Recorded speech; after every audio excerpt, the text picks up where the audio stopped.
Hi friends, welcome to क्यूटेक। So कैसे हैं आप लोग? आई होप सब बढ़िया होंगे, ज़बरदस्त होंगे, अपने घर में सुरक्षित होंगे। चलिए, तो आपके लिए वैकेंसी निकल के आ रही है। ये जो वैकेंसी आपके लिए है वो स्पेशली फॉर डिप्लोमा है और आपका ITI लेवल के लिए है। तो जो भी हमारे डिप्लोमा स्टूडेंट्स हैं, चाहे वो इलेक्ट्रिकल हो, मैकेनिकल हो या इलेक्ट्रॉनिक्स हो, तो वो सभी वीडियो दे सकते हैं। तो किसी वैकेंसी के लिए आपकी दो तीन चीज़ें इंपॉर्टेंट होती हैं कि आपकी नंबर ऑफ वैकेंसीज़ कितनी है, आपका एज लिमिट क्या है, आपकी क्वालिफिकेशन क्या है और आपका सिलेबस क्या रहेगा। तो हम सब बात करेंगे डिटेल बाई डिटेल आपका जो भी है। तो ये आपका IOCL का वैकेंसी आपका है। पाइपलाइनिंग आपका जो डिवीजन है आपका, उसके लिए आपका किया जा रहा है वैकेंसी आपका। जो डेट्स आपकी हैं 24 आपका ऑफ जनवरी आपका ये नोटिफिकेशन आपका है। आपका जो लास्ट डेट है वो आपका है 18 ऑफ फरवरी आपका टिल 6 बजे तक शाम को आपका। ठीक है, बाकी डेट्स आपकी जो भी हैं वो आगे फिर उन्होंने मेंशन की हुई हैं। तो आगे आते हैं वैकेंसीज़ के बारे में। तो अगर बात करूं मैं यहाँ पर, तो वैकेंसी आपकी तीन टाइप की हैं। आपका T&I आपका जो है ये आपका इलेक्ट्रॉनिक्स के लिए वैकेंसी है। TA जो आपका है टेक्निकल आपका अटेंडेंट, ये आपका IT वाली वैकेंसी है। और आपका ऑपरेशंस जो है इसमें सभी लोग एलिजिबल हैं, आगे उन्होंने क्वालिफिकेशन दिया हुआ है। तो ऑपरेशंस वाले पार्ट में आपका OPR मतलब ऑपरेशन आपका हो गया, इसमें सभी ब्रांचेस अवेलेबल हैं। इसको मैं अभी दिखाने वाला हूँ आपको। TI आपका जो है ये इलेक्ट्रॉनिक्स वालों के लिए है। TA आपका जो ITI वालों के लिए है और आपका इलेक्ट्रिकल एंड आपका मैकेनिकल के लिए। तो अगर आप वैकेंसीज़ को ऐड ऑन करेंगे, तो मैंने वैकेंसीज़ को ऐड ऑन किया है तो ऑलमोस्ट 30+ वैकेंसीज आपकी होंगी। अगर मैं गलत नहीं हूँ तो आप भी चेक कर लीजिएगा अपने एंड पर। PDF आपको टेलीग्राम लिंक पे मिल जाएगी। रत्नेश क्यूटेक का टेलीग्राम लिंक आपको दिख रहा होगा, व्हाट्सअप नंबर दिख रहा होगा, तो आप यहाँ से जुड़ जाइएगा और ऐसी आपको वीडियो आती रहती हैं। चैनल को सब्सक्राइब कर लीजिएगा, ठीक है। चलिए आगे आते हैं।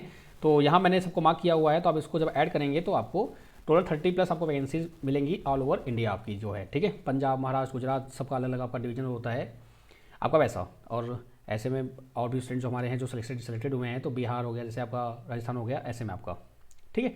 तो ये आपका सीट्स का हो गया, सीट्स कितनी आपकी हैं ऑलमोस्ट ये। बात करते हैं आपके एज लिमिट की। तो आपका जो एज लिमिट है यहाँ पर आपका दिया गया है 18 से आपका 26, यानी अगर आप 18 साल से 26 साल के बीच में अगर आप बिलोंग करते हैं तो आप एलिजिबल हो।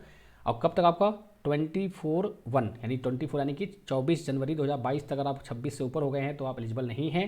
अगर 18 से नीचे आप हैं तो आप एलिजिबल नहीं हैं। बाकी जो कैटेगरी वाइज आपका होता है रिलैक्सेशन आपका, वो 7 पे आपको दिखाया गया है। 3 साल 5 साल जो आपका होता है वैसा ही आपका नॉर्म्स यहाँ पे बना हुआ है। तो ये बात हो गई एज की आपकी। तो एज आपका एक फैक्टर काम करता है। अगर आप जनरल कैटेगरी बिलोंग करते हैं तो आपको 26 साल तक ही रहना है। बाकी OBC SC/ST तो आप 29 साल 31 साल आपका जो भी है वो आप देख सकते हैं। चलिए आगे आते हैं। आपका एसेंशियल जो आपका एजुकेशनल आपका क्वालिफिकेशन है, जो कि सबसे इंपॉर्टेंट चीज़ है कि भाई इसीलिए कौन कौन एलिजिबल है। तो अगर बात करूँ मैं मैकेनिकल के लिए, इलेक्ट्रिकल के लिए या आपका T&I आपका जो है इंजीनियर सेक्शन जो आपके हैं, ठीक है। तो इनके लिए आपका जो दिया गया है, आपको दिया गया है कि अगर आप मैकेनिकल से हैं तो आपका 3 ईयर फुल डिप्लोमा होना चाहिए आपका, full time 3 year full time, यानी कि आपका 3 ईयर कंपलसरी है। 2 ईयर वाले एलिजिबल नहीं होंगे, यहाँ से ऐसा दिख रहा है, साफ साफ लिख के आ रहा है। या आपका 2 year through lateral entry after ITI, यानी कि अगर आपने ITI के थ्रू आपने ITI किया है, उसके बाद आपने अगर डिप्लोमा किया तो 2 साल का हो जाता है, तो वो आपका एलिजिबल है। तो इसलिए 3 ईयर फुल टाइम डिप्लोमा करिए, या तो आप ITI बाद अगर आपने किया है तो आपका एलिजिबल रहोगे आप। 55% आपका मार्क्स भी होना चाहिए, ये कंपलसरी है। बाकी SC/ST के लिए आपका पास मार्क रहेगा मोर देन सफिशिएंट आपका। तो मैकेनिकल और ऑटोमोबाइल इसके लिए एलिजिबल हैं। तो रिस्पेक्टिव आप जानते हैं, ये आप इलेक्ट्रिकल जो है वो दे सकते हैं। बाकी हम बात करते हैं अपने इलेक्ट्रॉनिक्स एंड कम्युनिकेशन की, ठीक है। तो यहाँ पे आपका 3 ईयर फुल टाइम डिप्लोमा होगा, 2 ईयर आपका थ्रू द लेटर एंट्री जैसे आपका था वहाँ पर। और आपकी जो ब्रांचेज यहाँ पर आपकी हैं, कौन कौन एलिजिबल है खासकर ध्यान रखिएगा। Communication, telecommunication, radio communication, instrumentation control आपका, इंस्ट्रूमेंटेशन प्रोसेस कंट्रोल आपका, और आपका इलेक्ट्रॉनिक इंजीनियरिंग, ये सभी ब्रांचेज अवेलेबल हैं। ये सभी ब्रांचेज एलिजिबल हैं फॉर द T&I पोस्ट के लिए। तो हमारे जो टाइम वाले स्टूडेंट्स हैं ध्यान रखिएगा कि आपका ये ब्रांचेज अवेलेबल हैं।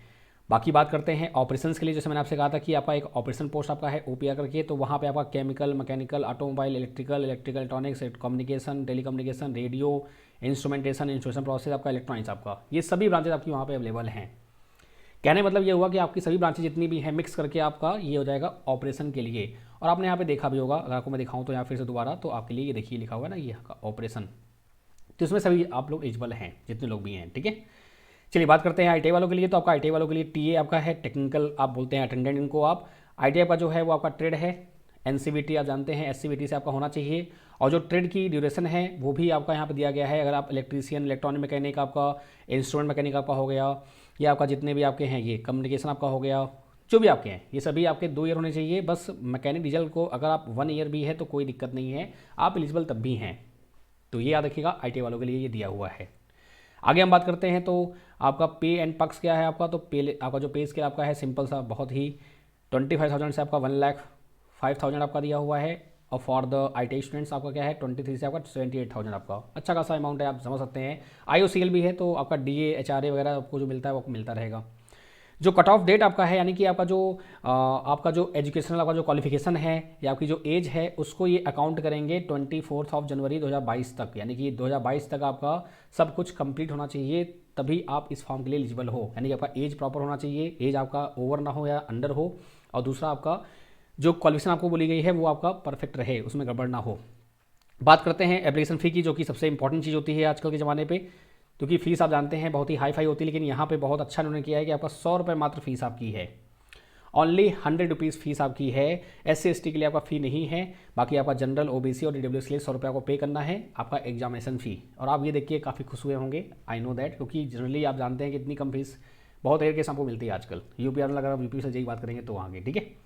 चलिए आगे बात करते हैं। अगर आपने फीस पे कर दी है तो दोबारा आपको वापस नहीं मिलेगी, वो आपका ऑनलाइन पेमेंट आपका हो जाएगा। ये सभी आप जानते हैं, इसके बारे में कुछ आपको खास नहीं बताना है। आगे बढ़ते हैं। आपका जो रिलैक्सेशन आपका है यहाँ पर वो देखिए ध्यान से आपका कि भैया 18 से आपका 26 तो है ही है, लेकिन 5 साल होगा किसके लिए, SC ST के लिए, 3 साल रहेगा आपका OBC के लिए, ठीक है। तो इनमें आपका एलिजिबिलिटी रहेगा, बाकी आप फर्दर देख लीजिएगा। PWD अगर आपका है तो आपका, वैसे अगर है आपका तो वो दे सकते हैं आप लोग, ठीक है।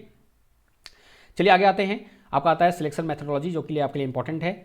आपका नेक्स्ट पॉइंट जो आपका है, सिलेक्शन जो आपका होता है वो आपका रिटन टेस्ट पे होगा, और आपका फिर उसके बाद क्या होगा, आपका SPPT आपका होगा, यानी कि स्किल प्रोफिशिएंसी फिजिकल टेस्ट आपका हो जाएगा। ये आपका जो SPPT आपका जो दिया हुआ है, स्किल प्रोफिशिएंसी फिजिकल टेस्ट आपका जो है, ये आपका टोटली क्वालिफाइंग नेचर का होगा ओनली, यानी कि जो आपकी मेरिट बनेगी वो किसकी बनेगी, आपकी रिटन टेस्ट से बनेगी। आपकी final merit list shall be prepared by the marks secured in written test only, यानी कि अगर आपका जो रिटन टेस्ट में आपने मार्क्स गेन किया है उसके बेस पे आपका पूरा मेरिट लिस्ट बनेगा। ये याद रखिएगा, आपका फिजिकल जो है वो आपका सिर्फ और सिर्फ क्वालिफाइंग है। अगर आगे बात किया तो कैंडिडेट को 40% मार्क्स सिक्योर करने पड़ेंगे रिटर्न में, अगर आप जनरल कैटेगरी से बिलोंग करते हैं। बाकी अगर आप SC ST और PWD से हैं तो आपको 30% आपको मिनिमम चाहिए ही चाहिए आपको मार्क्स, ये मिनिमम है। बाकी कट ऑफ क्लियर होगी तो आपका वो फिर आगे जाएगा, हाई आपका जाएगा, लेकिन ये मिनिमम आपको चाहिए ही चाहिए। अगर आप इससे कम पाते हैं तो आप वैसे ही बाहर हो गए। क्या बोला आपने भाई, कैंडिडेट आपका जो है, फिर इसके बाद उन्होंने बोला कि भैया आपका रिटन टेस्ट अगर आपने क्वालिफाई किया, अगर आप सिक्योर हैं तो आपको 1:5 की रेशियो में बुलाया जाएगा, यानी कि आपका एक सीट पे 5 लोग को बुलाया जाएगा स्किल टेस्ट के लिए। फिर फर्दर आपका जो होगा वो आगे का प्रोसेस आपका है, जब आपका रिटन क्वालिफाई जाएगा उसके बाद आप समझ सकते हैं। बाकी इसके लिए हम आपको फिर से वीडियो बना देंगे, जब आपका रिटन टेस्ट हो जाएगा फिर उसके लिए आपको भी बता देंगे कि कैसे कैसे आपका सिलेक्शन होने वाला है। फिलहाल अभी फोकस आपका किस पे है, रिटन टेस्ट पे है। तो अगर देखा जाए तो मैंने पूरा पढ़ा है, तो यहाँ पे आपको सिलेबस आपको मेंशन नहीं है, कहीं भी आपको सिलेबस मेंशन नहीं है, लेकिन पेपर पैटर्न आपको मेंशन है कि पेपर कैसा आपका आने वाला है। तो यहाँ पे बोला गया है कि आपका जो पेपर है वो 27 मार्च को, 27 मार्च को आपका पेपर लिखा गया है। डेट आपका टेंटेटिव आपका जो है ये आपका टेंटेटिव है, 27 मार्च संडे आपका। ये चेंज हो भी सकता है, तो हो भी सकता है, नहीं भी होता है, तो 27 हम लेके चलेंगे कि हाँ आपका 27 मार्च होना ही होना है। आपके जो क्वेश्चन होंगे वो MCQ टाइप होंगे, आपके 4 ऑप्शन आपके रहेंगे, 100 क्वेश्चन रहेंगे। 100 में से आपका पूरे ऑब्जेक्टिव रहेंगे, जिसमें 75 क्वेश्चन आपके आएंगे टेक्निकल, यानी कि जिससे आपने डिप्लोमा किया है, यानी आपका इलेक्ट्रॉनिक्स एंड कम्युनिकेशन, टेलीकम्युनिकेशन जो भी आपने किया है उससे, आपका मैकेनिकल से, इलेक्ट्रिकल से। अच्छा यहाँ पे डाउट ये आता है कि सर मान लीजिए हमने ऑपरेशन से किया है तो फिर कैसे करेंगे हम, वहाँ पर सभी ब्रांच अवेलेबल है। तो वो आपका मिक्स्ड है, यानी कि जब आपका रिटर्न क्वालिफाई होगा तो आपको फिर वो डिपार्टमेंटल में एलोकेट करेंगे। तो ऐसा कुछ नहीं कि आपका मिक्स टाइप में आएगा। आपका अगर जो ब्रांच आपका है, हमने साफ साफ बोला है कंसर्न्ड इंजीनियरिंग डिसिप्लिन आपका जो है उसी से आपका ये होगा।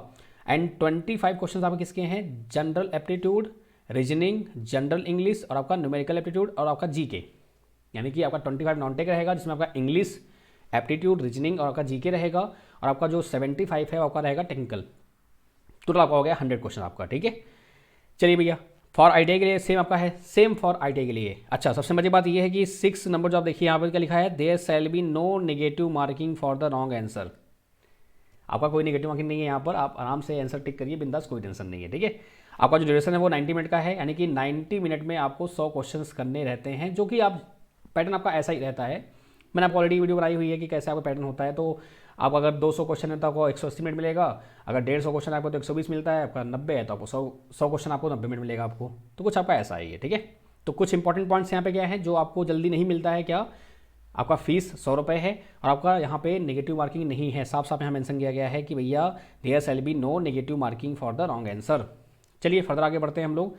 स्किल आपका प्रोफिशिएंसी टेस्ट आपका जो होगा, मॉडलिटी क्या है आपका, तो वहाँ पे आपको ये बताया जाएगा। आपका जो यहाँ बोला है फाइनल मेरिट आपका क्या है, सिर्फ रिटन टेस्ट के मार्क्स से ही आपका होगा, ठीक है। डिसेबिलिटी सर्टिफिकेट क्या होता है आप जानते हैं, उसको कैसे आपको करना है वो आप जानते हैं। वेरिफिकेशन डॉक्यूमेंट क्या होता है आपका, ये सभी आप वो आफ्टर द सिलेक्शन का होगा, वो देखा जाएगा।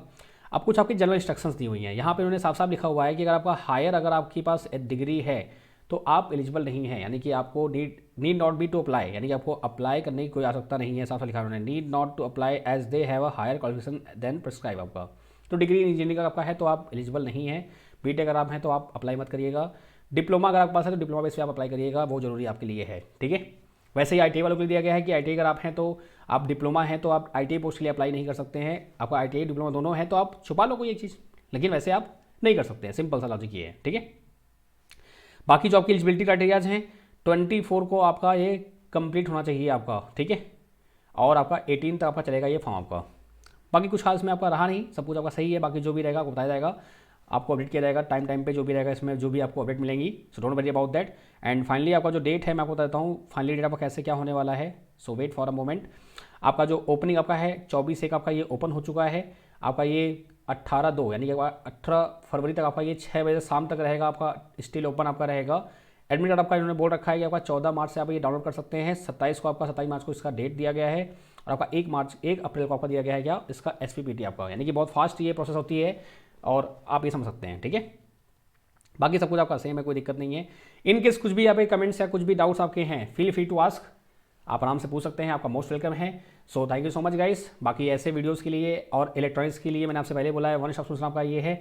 बाकी जो ऑफर चल रहे हैं अनअकैडमी पे आपका जो भी है, अगर आप मुझे टेलीग्राम पर जुड़ जाइए और चैनल को सब्सक्राइब कर दीजिएगा और मैक्सिमम वीडियो शेयर कीजिएगा जिससे कि बहुत लोग के पास ये ऑप्शन और ये जो न्यूज़ है पहुँचे। So thank you so much guys, have a great day, bye bye, take care.